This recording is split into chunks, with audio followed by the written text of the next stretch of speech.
We're back. I am Rhett Power. We are at TEDx in Old Hickory, and right outside of Nashville, and it's a beautiful place. We're in the Tremont Mansion, and just a beautiful setting today here. And I've got David Castro. David, we were just sitting down talking, and I wanted to get it on camera because you run a company called IceBrekr's. Yes.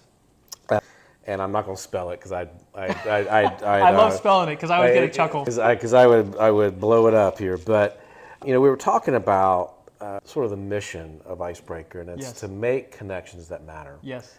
What does that mean, and how does it accomplish that? Yes. We go to events where we meet a bunch of people, and oftentimes they're intentional events. I live at these things. I'm on the road all the time. Intentionally, you're putting yourself in a crowd of people to have human connection, but then to make ideal connections that align with your goals. That's the key. Right. That align with your goals personally and business, right? Mm-hmm.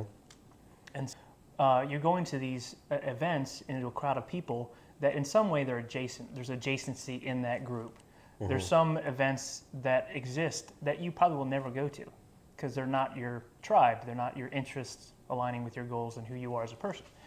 But when you go to one that aligns with you, there's still that sense in which not everybody in here is an ideal connection, right? Right. You know that I'm going to have a lot of wonderful conversations with great humans. It'll be fulfilling, most of them, but then I do want to find my ideal connection. And so what IceBrekr seeks to do is to help you to make those ideal connections in a way that is more efficient because we have a budget of time, because that event's going to end, and energy. Even the most powerful extrovert runs out of energy. And then so does the person that you're trying to meet. They're going to leave potentially before you meet them. You're going to have a conversation with 90% of that room before you find that 2 to 5% that's your ideal contact, that aligns with your goals, and that brings you the return on the investment of your resources for being at that event. And so that's what IceBrekr's intent is to help you make the connections that matter most. And we also believe that there's something powerful about the in-person meeting of someone. There's a real energy, and science is proving that about that. It uses technology that's already on your phone and allows you it basically alerts you based upon the keywords that you put in who that person is, and you can see them on your discovery screen and then say, oh, I need to talk to Rhett. Where is he? And then walk right over, and if you're not talking with somebody, I can reach out to you. If you are, I can just capture that, just save that, and reach out to you a little bit later. How does that work? Well, let's say I go to a big conference, right? Or let's say we're here today, right? We've got 100 and something people here today. How would the app help me find those 2 or 3 people that I really need to talk to or I should talk to? Great questions. One of the things that is important is that you put out there what you want people to know about yourself, right? And the quality of your projections increases the quality of your connections. I like that. I like that. When an event host says, hey, look, we're using IceBrekr, right, then you get a larger quantity of people that are accessible in this unique, efficient, technology-related way. You still want to meet with them in person, but folks have put their profile in there and they'll fill out what they want folks to know about themselves. And then, for example, you would have some keywords of the type of person that you're looking for. You can tell me or you don't tell me, but you have a couple words that would describe the uniqueness of that ideal contact for you. And so if I'm looking for coaching clients, I would say I'm looking for founders and CEOs who are looking for a coach, or who have had an executive coach before.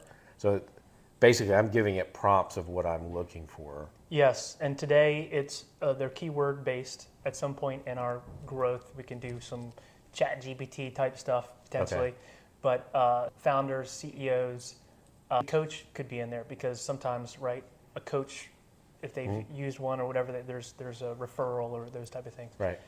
And if you just put those in there, and there's a little filter button, it's real easy. Then as you go through the crowd, like if you were at Music City Center, for instance, conference, whatever, you go from one side to the other.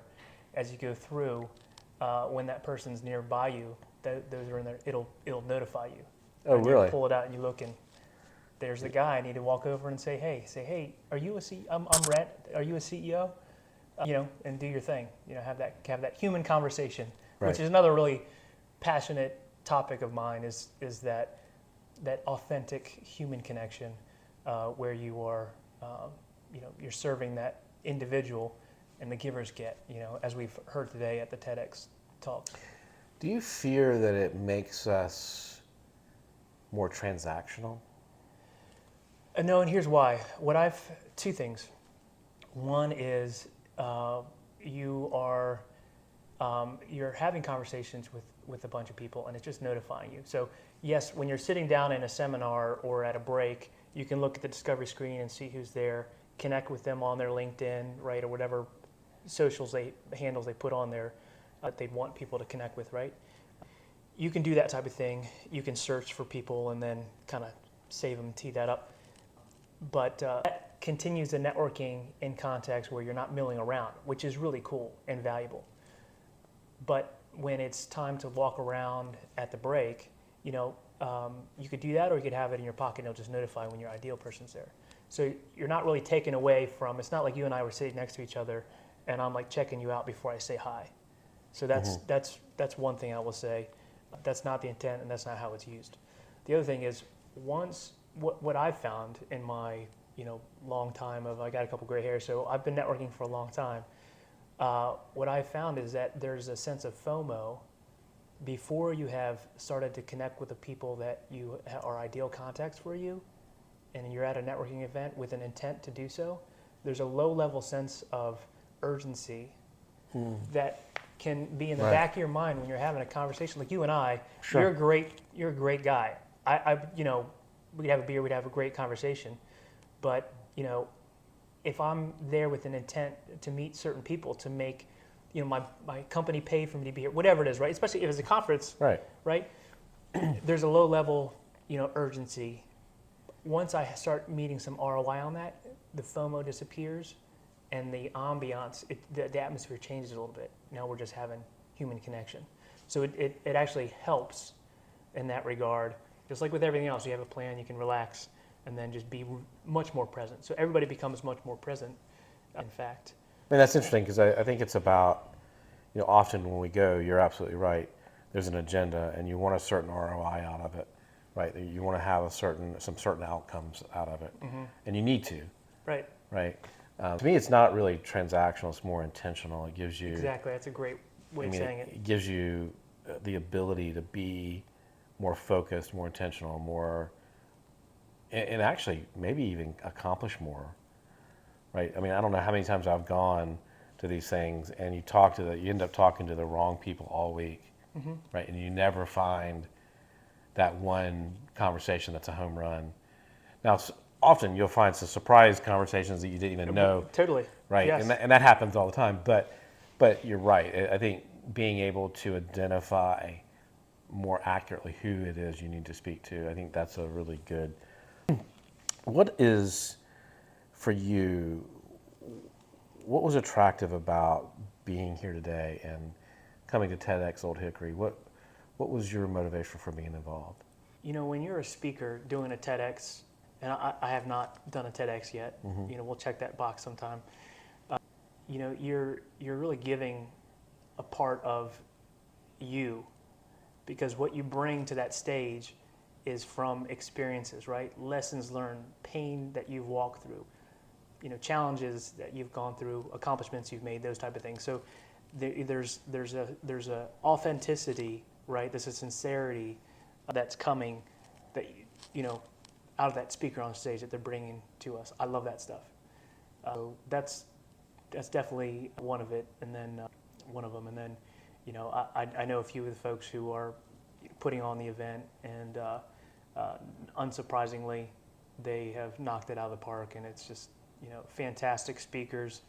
The crowd is very impressive, and the event is top notch. So. It's been a great experience, and really grateful to be here. And the talks have been, as expected, really, really good. Yeah, inspiring. Well, thank you. Yeah. All right. Well, David, thank you. Hey, yeah, thanks, Rhett. Appreciate it. Yeah.